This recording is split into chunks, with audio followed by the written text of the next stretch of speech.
Pa mirë bukur është për zotin, po është e vështirë. Si mendon atë, si të frymëzojnë që, si të frymëzohesh që i shkruan ato gjërat dhe që i bën njerëzit për të qeshur, se ti bësh njerëzit për të qeshur, në vërtetë se ti bësh për të qartë.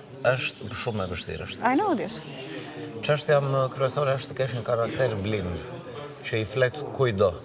Çdo target grupi. Po edhe nëna ju fletin gjithë. Po e vërtet është. E ke parasysh dhe një nën në shtëpi e ka kushdo. Tash kush është esenca? Të marrësh gjëra reale që ti ke dëgjuar nga gjysha jote, flasim për personazhin tim. Po, i përjeton. Apo dhe pastaj e dyta është mjeshtria për të gjetur temën, situatën në të cilën vendoset personazhi. Është nëna Korçare. Përveç që është Korçare do më thënë në shërëndim, po tani në çfarë thane ndodhet kjo gjyshe me karakteristikat që ka kjo nëna Korçare si reagon në filan situatë. Apo në filan rrethana. Nëna, në qoftë se merr të vesh që unë kisha dy të dashur në të njëjtën kohë. Me tërmen të ketim, po dy si kam unë me do t'i kesh të inë. Po pëlqej, ja, spontanitet. Oj, ta ndajmë me njerin poshtë. Nëna është e qytetëruar.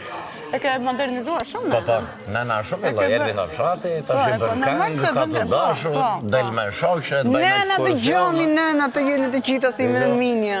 Të gjitha